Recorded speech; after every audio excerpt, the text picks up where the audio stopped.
Muito obrigado, deputado. Eu trago aqui um abraço do presidente Antônio Florencio Queiroz, do Rio de Janeiro, presidente da FEComércio, que ele, por compromissos anteriormente assumidos, não pôde estar presente.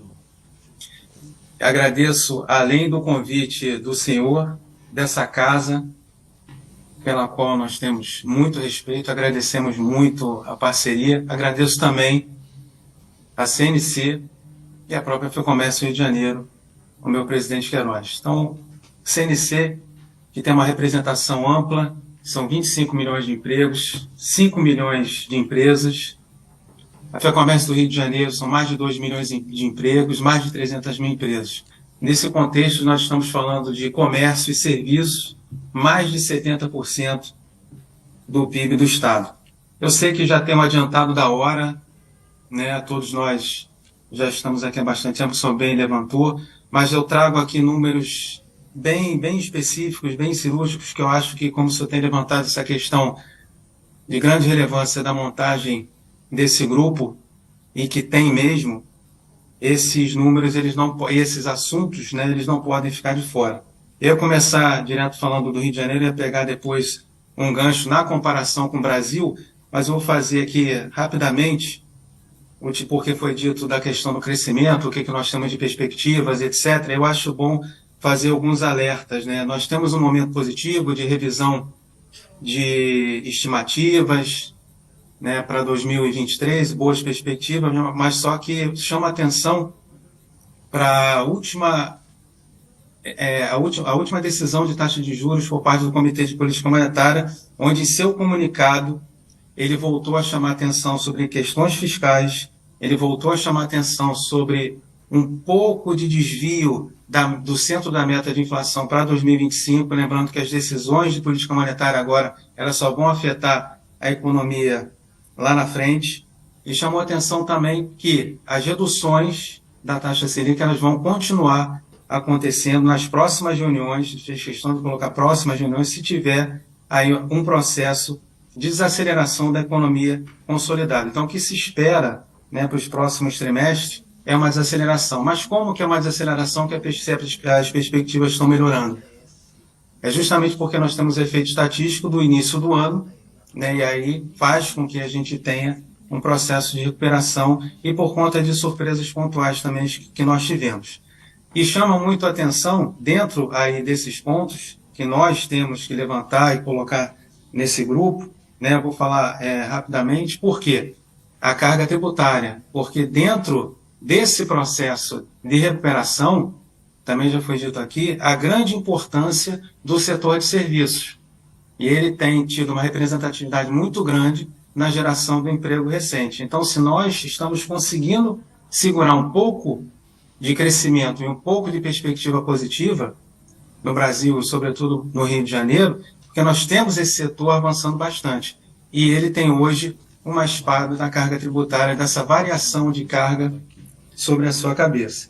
Então, além da carga tributária, nós temos a questão do crédito, a questão dos juros, a questão da segurança, da informalidade e da segurança jurídica. São esses pontos que eu gostaria de ressaltar e que fossem trabalhados, né, especificamente. Alguns já foram colocados aqui pelos que antecederam a minha fala, mas outros não, sobretudo a questão da informalidade, que tem uma correlação bastante significativa com a parte de segurança. Entrando especificamente no Rio de Janeiro, o que aconteceu nos últimos anos com o Rio de Janeiro? Nós tivemos, desde 2014, fazendo um recorte de 2014 em diante, né, que aí começou um processo de tempestade perfeita, mais que perfeita, até no Estado. Então, houve um processo de desaceleração muito significativo. A informalidade, ela avançou 5 vezes mais até no período antes da pandemia do que a gente observou no Brasil, né? E entramos na pandemia já dentro de um processo de degradação muito forte. E tivemos, em 2020, o Estado do Rio de Janeiro na última colocação no saldo de empregos gerados pelo CAGED, saldo de empregos formais. Então, isso mostrou a finalização de um processo de deterioração e de perda de participação do Estado do Rio de Janeiro na economia nacional. A partir de 2021, nós tivemos um processo de recuperação bastante significativo, sobretudo da cidade do Rio de Janeiro, e que levou o Rio de Janeiro novamente para o Estado como um todo, mas aí a principal causa dessa última colocação em 2020, mesmo durante a pandemia, o Rio de Janeiro, a cidade, conseguiu ter um processo de recuperação e já no final de 2021 nós observamos o Estado ali na terceira posição do saldo de empregos gerados na economia como um todo. Durante esse processo, durante esse período, nós tivemos uma degradação muito forte na parte de segurança, obviamente, como eu falei, da correlação muito significativa da parte de segurança com a informalidade, sobretudo no avanço do roubo de carga, que recentemente nós tivemos uma redução bastante significativa, assim como outros números da segurança, como roubo a transeunte, veículos e o próprio roubo ao comércio. Então, nós estamos dentro de um processo de recuperação que ganhou musculatura em 2022. Em 2022, a gente consegue ali ter um ápice e, sobretudo, de novo, um avanço significativo do setor de serviços, ainda mais dentro do Estado do Rio de Janeiro, que se mostrou mais forte ainda do que a gente observou no Rio de Janeiro, no Brasil como um todo. E aí, o que acontece? A partir de 2022, entrando em 2023, a base de comparação ela passa a ser uma base de comparação bem mais significativa, bem mais robusta. Então, nós começamos a ver um processo de desaceleração. Vamos lembrar também que nós tivemos a elevação de taxas de juros que se iniciou em 2021 e temos os seus impactos defasados. E é o que nós estamos observando hoje em 2023.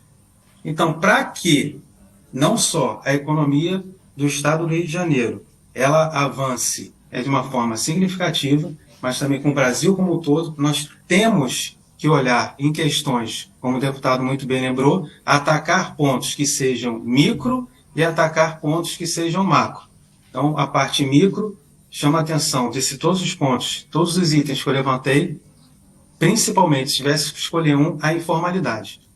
140 bilhões de reais é o tamanho da economia subterrânea no Estado do Rio de Janeiro. Isso representa 20% do PIB e 10% no total da informalidade da economia subterrânea no Brasil como um todo. Esse é um estudo específico do IFEC no Rio de Janeiro, com base no estudo que foi feito pelo Instituto Ético e o IBRE da Fundação Getúlio Vargas.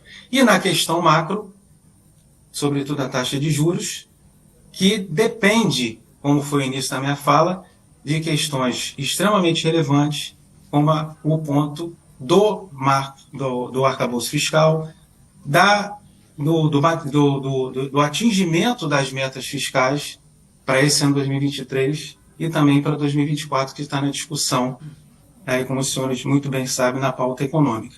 Então, olhando para duas frentes específicas, internamente no Rio de Janeiro, e uma questão macro, que o que é relevante para a economia do Brasil é também para a economia do Rio de Janeiro, por óbvio, nós poderemos criar bases específicas para a segurança jurídica e, sobretudo, para a atração de investimento para o nosso Estado, para o Brasil como um todo. Muito obrigado. Tem uma apresentação que eu deixei com os senhores, que foi enviada pelas nossas relações institucionais, que é o Otávio Barreto, e que pode ser, sem dúvida, compartilhada, e estou à disposição. Obviamente, tenho um tempo muito limitado, mas tentei passar por todos os temas aqui, que podem ser, sem dúvida nenhuma, aprofundados pelo Instituto FEComércio aqui no Estado de Janeiro. Mais uma vez, muito obrigado e continuamos à disposição.